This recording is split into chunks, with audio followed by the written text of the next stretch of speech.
Hello, welcome to the Women Between Worlds podcast. I am your host, Sarah Wall, and this is the second episode. And let's get into we're in this exploration, right, of what it is like to be alive at this time in these crazy transformative times. And today's episode is a deep dive into fasting. And there is a lot to say because since I first got into fasting about 12 years ago, there's so much more interest in it, right? There's more data about it. There's more social acceptance of fasting. Like when you used to say to people you were on a fast, it would be kind of a wild thing, whereas now it's just so much more socially acceptable to be doing fasting in all its shapes and forms.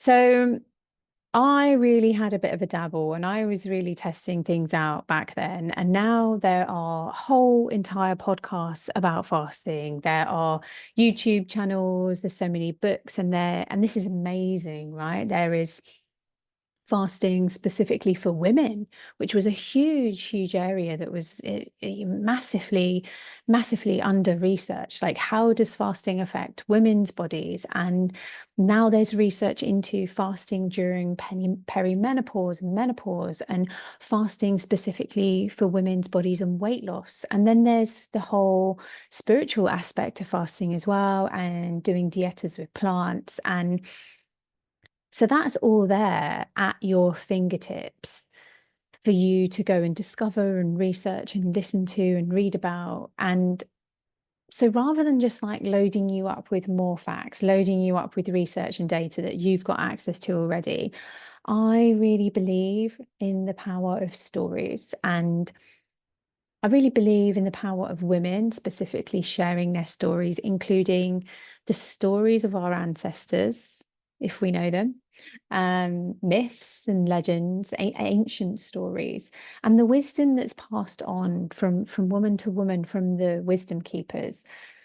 And why I believe in stories as being so powerful for our own healing, for our own transformation, is because there's this innate ability inside each of us for the individual soul upon hearing a story to apply the information that we've heard and then weave it and integrate it with our own wisdom that's innately within us, and trusting that what's for you, what's relevant for you, will not pass you by, and that you can learn things in this way. You can learn things in this way as a form of remembrance, as a kind of like unlocking of what's already there inside of you.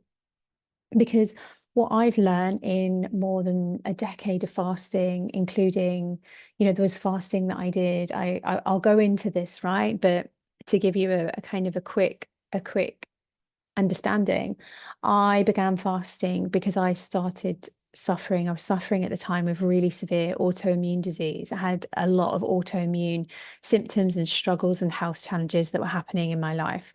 So when I first got into fasting, I was really serious about my health. I had to be. I was really poorly at the time. And then I integrated fasting into my experience after having my second baby. And then I got interested so much in body transformation that I decided to compete as a bikini athlete, right? So I did a really strict comp prep diet and became a bikini athlete. And then I've also integrated fasting since I came out of that. I was bikini competitioning that was about 6 years ago now. And since then, I've had huge changes in my body, huge changes in my life and my lifestyle, including a pregnancy followed by a miscarriage, a pregnancy lost, and a hormonal shift and move into what's probably the menopause portal now, into my perimenopausal years. So all through this time, over this more than a decade of fasting, I've been through all these different stages of being a woman, stages of different things happening in my body. And alongside that, also helping other women. And we'll get deeper into like how I got involved in helping other women and what I've learned from other women. But the last 8 years, really working deeply with women on their own bodies, their own journeys, and integrating fasting into that. So what I've learned from that on a very top level is that there is no formula to follow for fasting. There is no textbook that will give you the steps or the exact way for you to fast. And you might not want to hear it, right? But to give you some examples, like I got really interested in how to fast with our menstrual cycles, with our monthly cycles. So I began experimenting with that for a while. And there were certain days to avoid when you're fasting, and then there were certain days that were considered better for fasting. So I started to do this only to find that my cycle started to shift and change. And this was really interesting to me because it became like a lesson in letting go of control and surrender. And it became this lesson coming back many times. Like we often get the same lessons back again and again, right? It became like this lesson that was just showing me, you are nature, right? You are nature, you're part of the natural world, you're a human, an animal, you have this body and you can't control it. So it was interesting with all of this data and information and all of this research around fasting, which is incredible and really, really useful, that also not to get too hung up on that, right? And also not to use that as a way of trying to control and being able to go with the flow and like navigating the constant change, navigating the constant flow that is the reality of being a woman. That is the reality of living in a woman's body on the earth at this time. We are evolving and shifting just like the earth herself. So, with that said, let's get into the story. And maybe in my story, you will see parts of yourself, and maybe you will learn some things that you didn't know before that will be helpful to you, especially where I'm at now, especially with all these years of fasting and having overcome the different health challenges along the way. I'm in a space now where I can really see how this is deeply needed at this time as part of our healing and as part of our health journeys and as part of showing up as women, whether we are whether we consider ourselves leaders or not, in whichever way we're leading, whether that's leading by being at home with our children or we're leading by showing up as a teacher, a healer, a mentor, and whichever way we are showing up. This is deeply, deeply needed at this time. So let's start with when I was getting so into fasting that I went out and bought my very first juicing machine. So my initial way into fasting was juice fasting, and I'll talk a little bit about what effect that had on my body and what I think about juice fasting now. But let's just start there with me buying this quite gorgeous actually juicing machine. And at the time I was living in Colombia, so I lived in Colombia for 8 years, and for the first 4 years I lived in a city called Bucaramanga, which was not a touristy town at all, and had nobody spoke English in that town. And it was great because I learned to speak Spanish really fast because I had to, because no one could understand me, or not hardly anyone was speaking fluent English. There was no English tourists. There was no other English people. I found one other English woman living there, and we became good friends for the years that we were both living there. So I lived in a smaller city for a few years, and then I moved to the capital, to Bogota. And at this time, when I was getting into juicing, I was living in Bogota and I was working there as a psychotherapist. So I had two businesses that I ran simultaneously at that time, and I had this gorgeous office. It was on one of the most beautiful, one of the best streets in Bogota. Had these beautiful offices in a kind of like, imagine a Colombian version of a barn conversion. So not like an English barn conversion, but it had wooden ceilings and it was like a wooden structure. And I had the top floor of this, I think it was three floor building. I had the top floor. So it had kind of vaulted wooden ceilings, and I had designed it all. I love interior design, so I designed it all, and I had made these. I'd kind of put fabric on the walls. Sounds a little bit strange, but it looked amazing, right? Trust me, it looked gorgeous. And I was working there. I had two different companies that I ran from the top floor of this building. One was my work as a hypnotherapist and a psychotherapist, and I had become known as the British hypnotherapist that was kind of willing to work with anybody. So I used to get people that had tried everything else. They'd tried the traditional route of psychology, or they had a psychiatrist, or most of them were taking some kind of drugs, some kind of pharmaceuticals for their mental health. And most of them wanted to come off it and wanted to try something else. So at that time, I was working really closely with a lot of expats, a lot of people from lots of different countries that were English speaking and living in Colombia, and helping them come off their meds and just really embracing life, improving their emotional health, their spiritual well-being. And this was all done with, a lot of psychotherapeutic techniques and the work that I'd been doing for about 10 years up until that point. I was really, really interested in the mind and mindset and the subconscious and the brain and all this kind of thing, right? Um, so at that point, I was doing that, and I also had a training company that I was running as well. That was more like my bread and butter. It was like it brought in some really good money for me to sustain myself as a single mum. I had my daughter at the time with me as well in Colombia. So I had my own office. So I bought my juicing machine into the office with me, because when I decide to do something, I go all in. Like if it's something that I feel passionate and excited about, I go all in.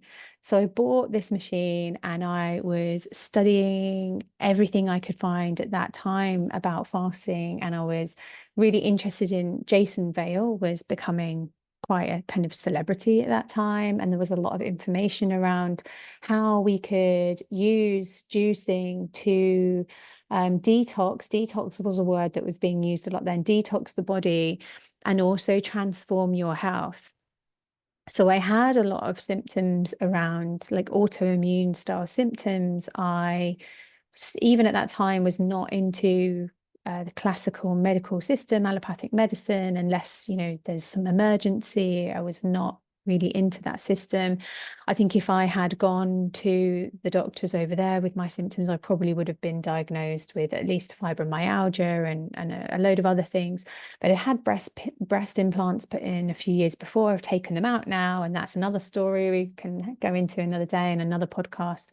But I had breast implants, and the breast implants had created this huge autoimmune response in my body, where my body was just trying to push them out. And I was suffering from everything from digestive issues, skin issues, hair issues, muscle pains, problems with my sleep, problems with my vision. I will go into this all another day, and you can hear about all those.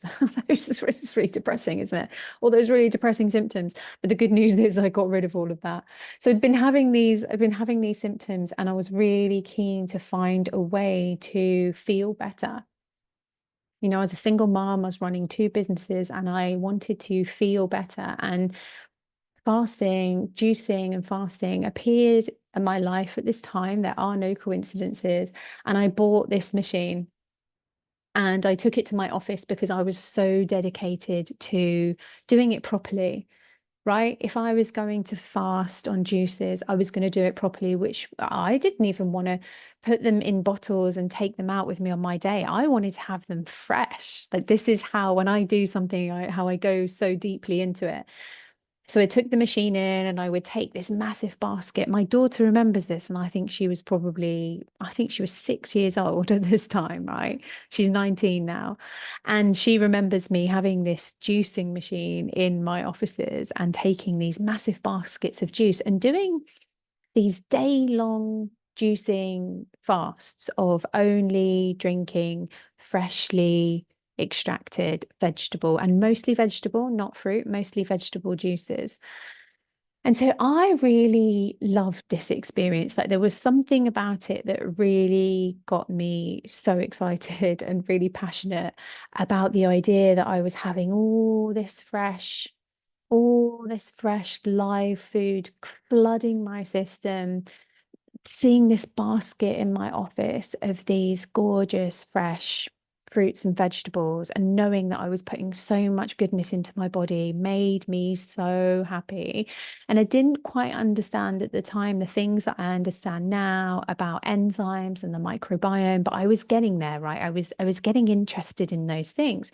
And I was also getting really curious about my clients in my psychotherapy business and really understanding, I started asking them questions about what they were eating and what their relationship with food was like. And I started to see these patterns in people coming in and with trauma, PTSD, anxiety, and what they were eating, what they were putting into their body. So this was a really important time in terms of a turning point for me as well in discovering all this mindset work and really focusing on the mind, and then understanding how what we're eating in our body and the kind of interplay of that.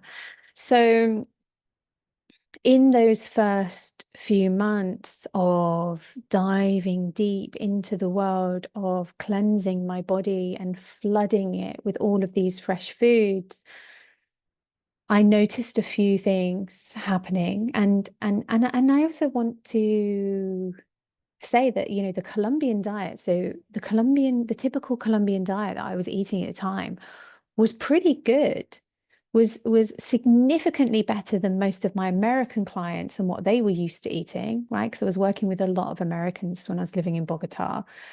And compared to the standard diet that most British people are eating, like a sandwich and a packet of crisps for lunch and a bottle of concentrated juice or whatever, or teas, coffees, and all the stuff.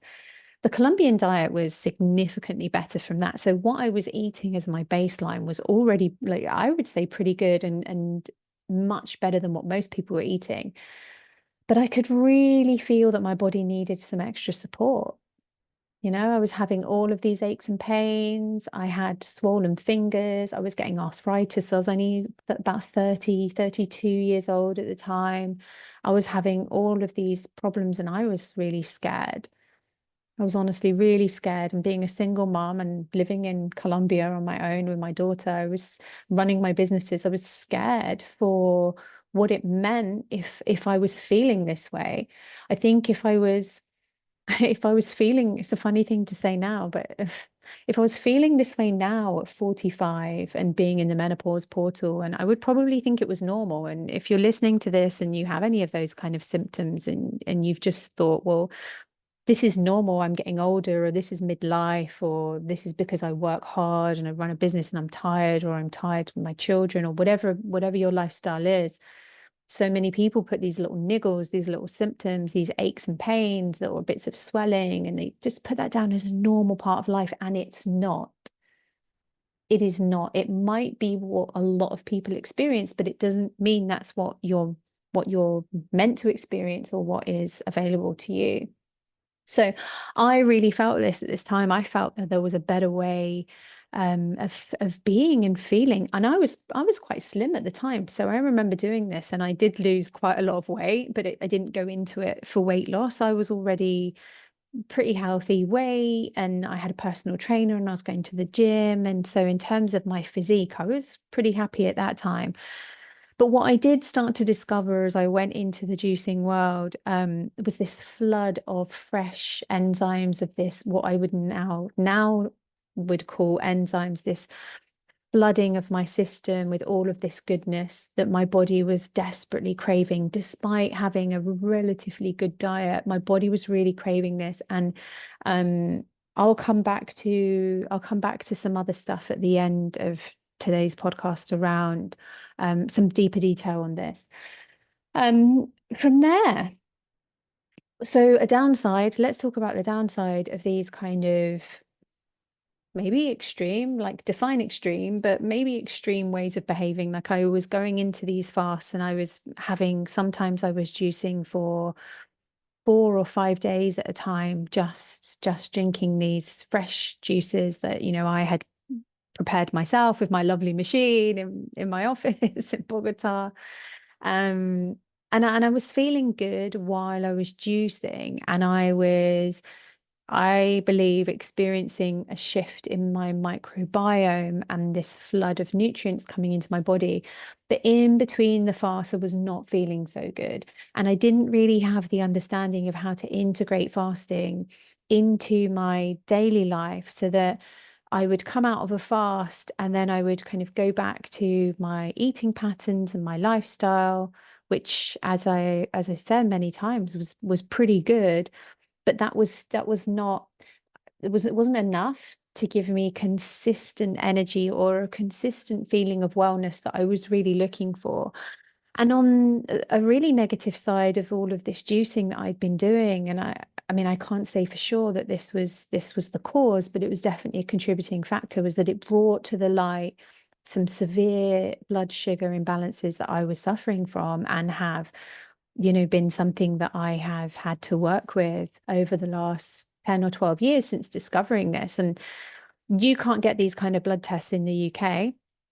They won't do them for you. But in Colombia, through holistic doctors and private healthcare, at the time, I had this blood test done where they left a I can't remember what it's called, but they left the blood draw in my arm, and every half an hour they took some blood, and then they started off with me fasted, then they gave me some glucose, and then so they were testing my blood every half an hour to see how I reacted. And I had some really disturbing blood sugar imbalances. And this was me, right? A 32-year-old woman, slim and healthy looking, and going to the gym regularly and eating a good diet. And there I was with poor blood sugar control. So what was happening was the amount of adrenaline being released when my blood sugar dropped was off the charts.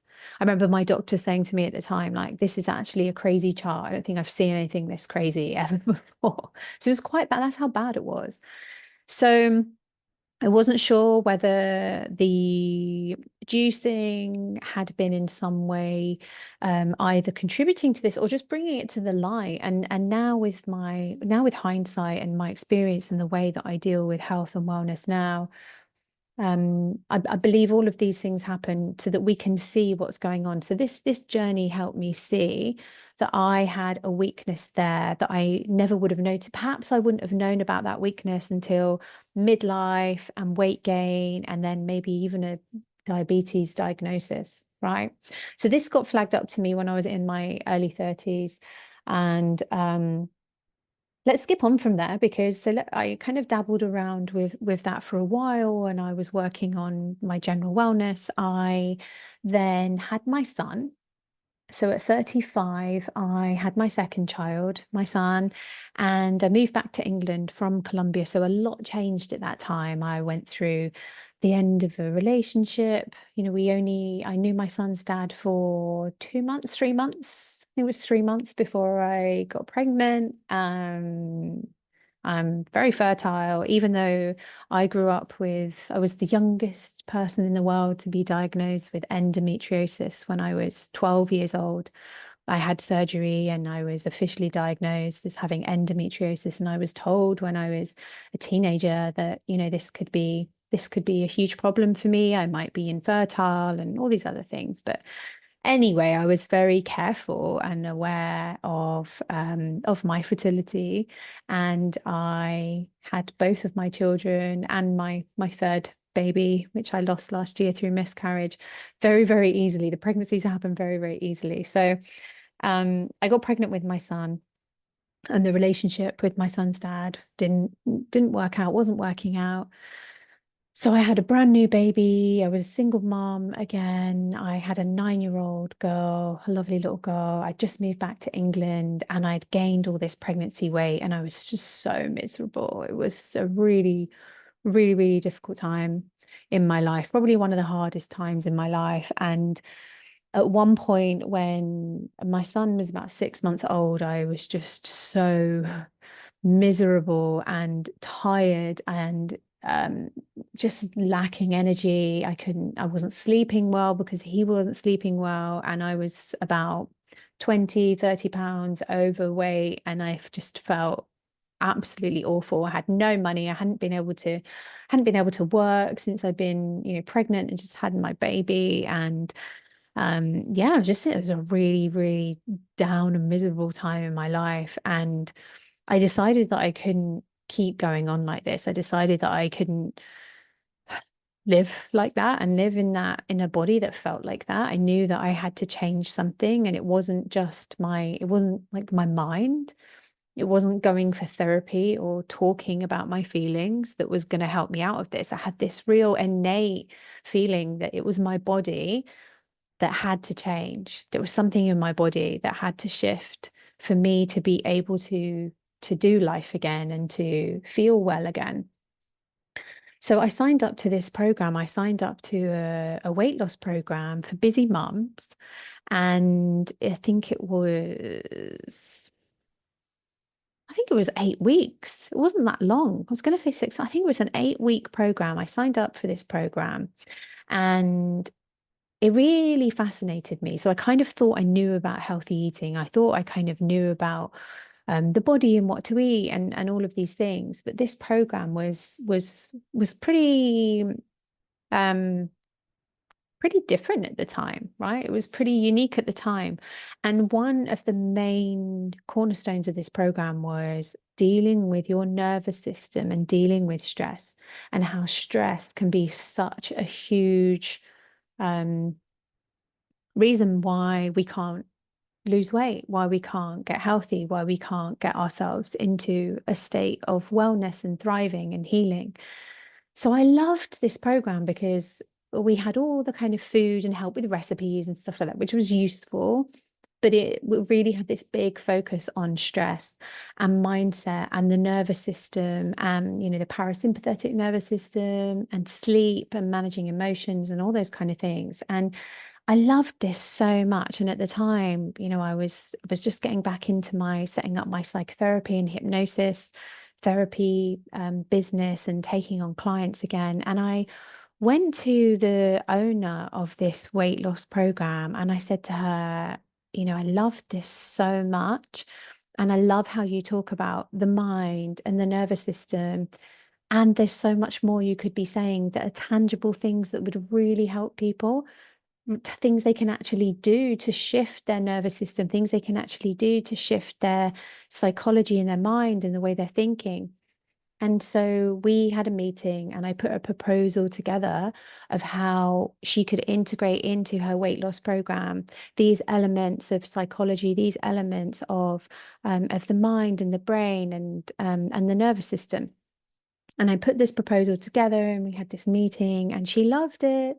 And she said she loved it, but it was the money that I was asking for was too much. And, thank goodness I still knew my worth. Maybe not enough or as much as I do now, but it was enough. I say not enough. It was enough at the time for her to say, no, that's too expensive. And I was not going to give this away for any less than the price that I'd put on my work at that time, and I had hardly any time to see clients. I wasn't bringing in much money. I was with my 6-month-old baby and my 9-year-old daughter and just living in England, having lived in Colombia for 8 years. There was like a lot going on. And a friend of mine, a mentor of mine at the time that had trained me in hypnosis and psychotherapy years before, we met up and had coffee. And he said to me, "This sounds amazing what you've created. Why don't you sell that yourself?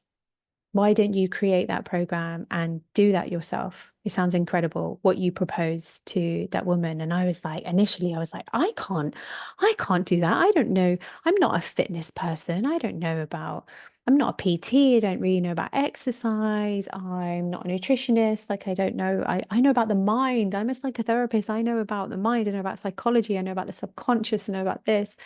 So his encouragement really gave me the motivation and the confidence to go and launch this program. So I did launch this program, and I had so much success through integrating these principles of really working with the nervous system and working with stress and working with emotions in order to help the body, in order to help with healing and wellness and weight loss specifically, that I launched my own program in this, and I began working with clients on that, and my nervous system became my priority for that time in my life. My sleep became a priority. Becoming responsive rather than reactive became my new normal. And as I moved into that world of wellness and thriving and feeling so much more balanced in my body and happier in my body and alive and with energy, I started to play with fasting again. I started to play with water fasting. So, water fasting, where you only drink water. Sometimes when people say water fasting, they think you are fasting from water, but that's dry fasting. So, water fasting is just drinking water and no food. And as I did with the juice fasting, once I got into it, I really went for it. So I went from playing around with 24-hour, 36-hour fast to going to 3 days without food, and absolutely loving these deep, deep spiritual experiences that I was having whilst I was in the fasted state. Now, I didn't get into it to have these kind of esoteric. It's kind of hard to explain some of the experiences that I had whilst I was on these prolonged extended fasts. Well, now I don't see 3 days as extended fast. We'll get onto that in a minute. But fasting for 3 days was taking me into other states of consciousness. It was taking me into other realms, and it was really opening me up to parts of myself, to a remembrance, to a connection to my soul. First of all, connection to me as to a being, as to my own energy, like really feeling my own energy, and a connection to outside of myself, right? A connection to other people, to the earth. And so fasting, doing these 3 day water fasts really began to shift me. And in my understanding of the work that I've done in fasting, I can see how I was cleansing out some of that old stagnant shit, that old stagnant energy that had been living in my body. So it's one thing to lose weight, right? It's one thing to lose body fat, but it's another to actually get in and cleanse your organs. Right? You can be a slim person, you can look slim and healthy from the outside, but you can still have so much shit, so much stagnant energy and physical stuff in your organs. We're talking about, in the liver specifically, in your digestive system, even in the lungs. So there's all this kind of built up toxic shit in our bodies that I had begun to cleanse. I think I'd stirred it up when I started juicing. So I stirred it up. And at times it almost made me feel worse before it made me feel better, because my body was trying to release these toxins. And I was stirring it up with putting all of these amazing nutrients, the juices and all these fresh vegetables and fruits, into flooding my system with it. And it was stirring up the toxins, and my body was wanting to eliminate, but I wasn't really understanding how I could support my detox pathways to allow those toxins to come out fully, and to what to do from there. Because when you've cleansed, when you've fasted, when you have allowed the body to shed and go through its states of autophagy and self-healing, you then need to know what to do next to allow those experiences to be integrated back into the body, so that you can actually heal your organs, so that you can actually utilize that space that you've created through the fast to then bring in something new, to bring in something better, to bring in more life force, to not even bring in more life force, but allow that life force to flow more freely through you, which in essence, I really feel that fasting is so special for opening us up to be more receptive to allowing, to being conduits, to allowing the life force energy that we're innately meant to experience flowing through us, so to allowing that to flow more easily through us. So I began to get into these 3-day fasts, and I was still running my programs on weight loss, and I began to run some fasting programs as well for women. And women were having like these incredible, life-changing transformations in 3 days of fasting.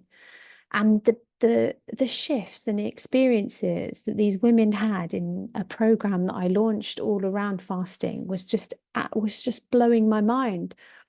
But there were really small groups. There was really small numbers of women interested in doing these programs.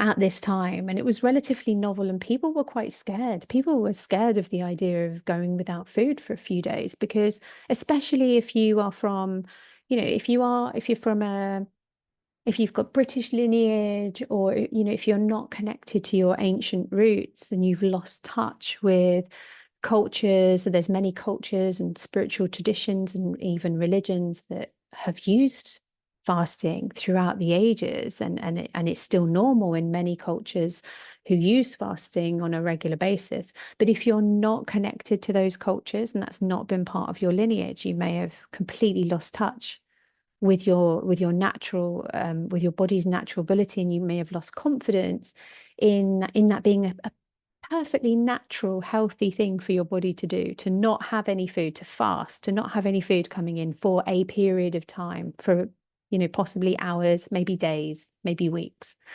So I was running these programs, and I was seeing people having these incredible experiences, but there didn't seem to be enough people interested. So I had been supporting women in other ways through more traditional routes of losing weight and getting a strong body.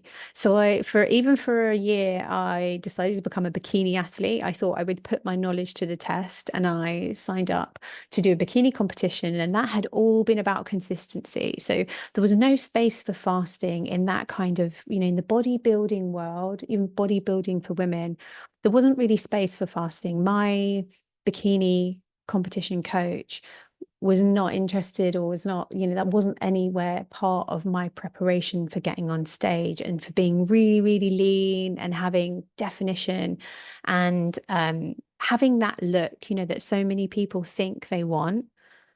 Gosh, that sounds really, really patronizing. They think they want, so many people want that look, or so many people might want that look for a while. Going for that look of that kind of stage lean six pack, big glutes, small waist, shapely body was a beautiful journey. And I really enjoyed that journey. And there was no space for fasting during that time. So that completely stopped. So the way that I was coaching women for the years after my bikini competition was more along the lines of that consistent approach, being consistent, bringing consistent, healthful eating habits through their daily life, looking at their nervous system, looking at the way that they were managing stress and their emotions and their lifestyle. So inside my coaching containers, there would be people that would get curious about fasting, and if they worked with me for for longer than 6 months, we would start playing around with that. So I noticed that women were becoming more interested and really curious about fasting.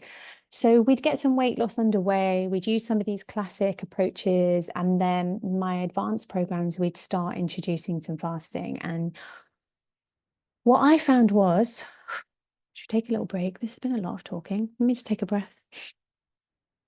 Hmm. How are you finding this so far? How are you finding this story?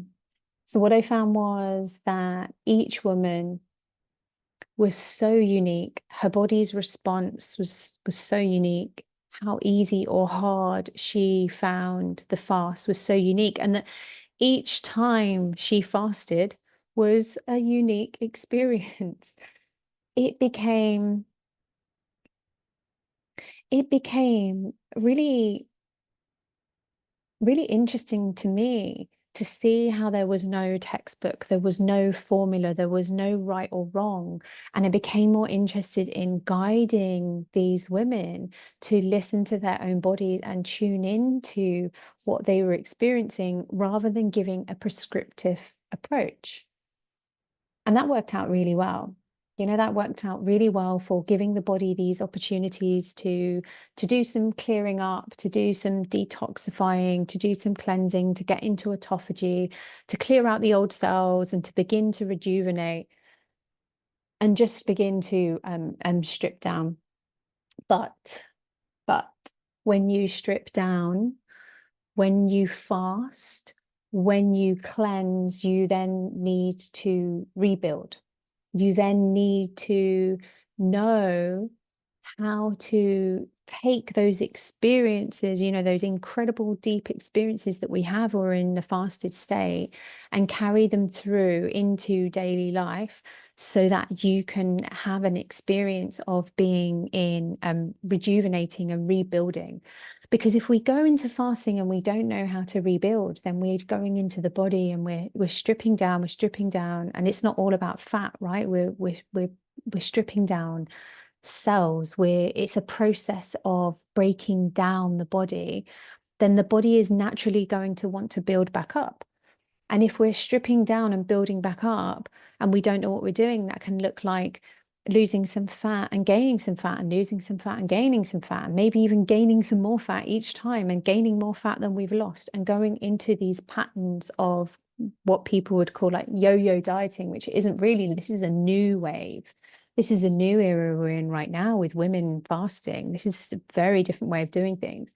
I think many women now are getting curious, are experimenting with fasting, having some incredible results and really enjoying the experience itself of the fast.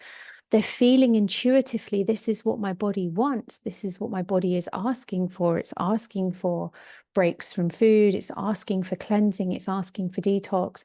But then they don't really know. They don't really know how to bring it all in. They don't really know what to do next. So I want to wrap this up by briefly touching on another little story to finish off, which was about a year ago in 2023, in July 2023, I embarked on my first ever 7-day fast. And a 7-day fast was something that at one point, when I was just doing 24-hour or 36-hour fast, that I thought I could never do that. But I don't wanted to. I always wanted to go deeper with this, and I wanted to experience more, but I didn't really know how to do it. And I was honestly like kind of scared about doing it. And I want to do a podcast just dedicated to talking about extended fasts, and I will go into more detail. For today, what I want to tell you about this story is that I did this 7-day fast, and my whole life changed. I began to see, I mean, I was already seeing, but I began to see more clearly where there was so much toxicity in my life still. And it was hard to acknowledge that because I'd done so much healing work over the years that I really believed I had moved through a lot of this, abusive relationships, toxic behaviors, and just only a year ago, doing this 7-day fast was again this opportunity where it really shone a light on what were the parts of me that were still full of toxicity. And I don't just mean that metaphorically, because my body, whilst my body was cleansing in this 7 days without food, and going into deep colon cleanse, which I will touch on in another podcast. So I did deep colon cleanse, deep liver cleanse, really getting into the organs of the body as the toxins left my body, as I fasted and I cleansed and I did this deep dive. It was like there was no space anymore for allowing the toxicity, toxic behaviors of other people, my own, owning my own toxicity. Where was I still showing up in life as toxic? Where was I being toxic with my children? I know so many people don't like that term, right? But it's helpful for us to just understand what we mean. Behaviors that are not ideal, behaviors that are not healthy, behaviors that are not necessarily, that are not loving. Yeah. That's what I mean when I talk about toxic behaviors. So where was I still not operating from my heart space? Where was I still not operating from love? Where was I still being driven by fear, by triggers?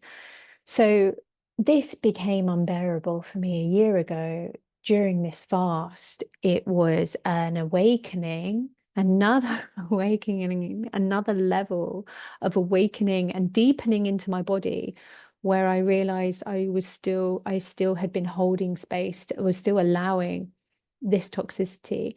And by cleansing it, physically cleansing it out of my body and out of my organs, I created space in my entire being and space in my life to allow this life force energy to flow, to allow love to flow, to allow myself to be in my heart.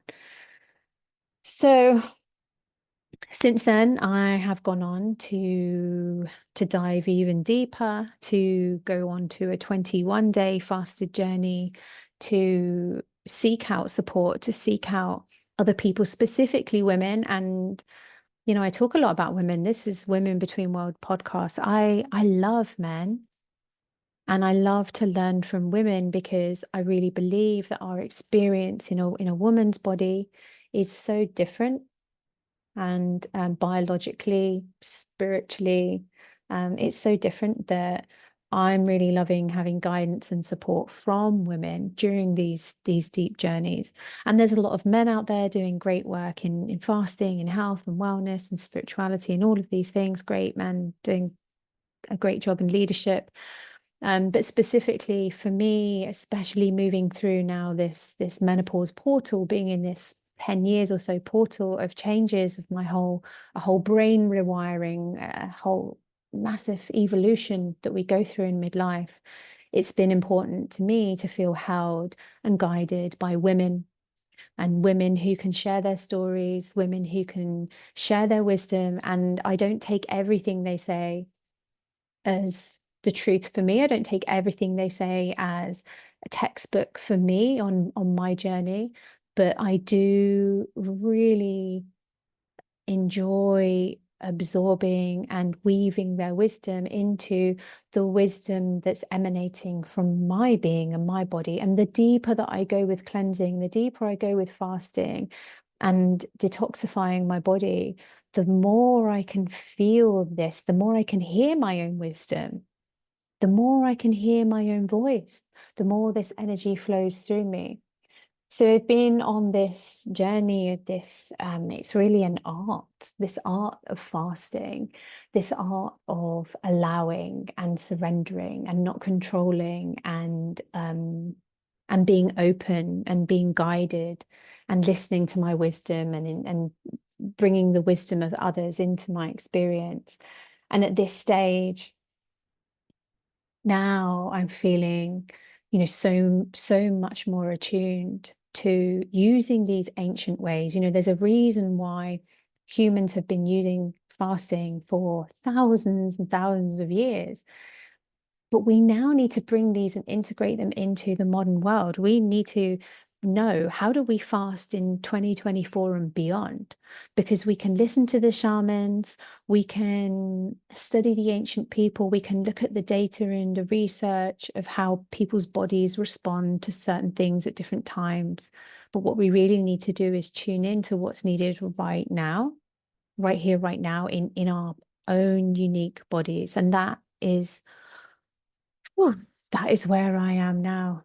And this is so needed. Fasting is one of the most magical ways to support yourself through a healing journey, through your awakening journey, cleansing the body and reconnecting with your soul. And whilst books and courses and all these things are great, it's really honoring finding spaces where the individual is honored and allows your body to speak to you, allowing your body to speak to you and for your soul to emerge in a way that supports your individual journey.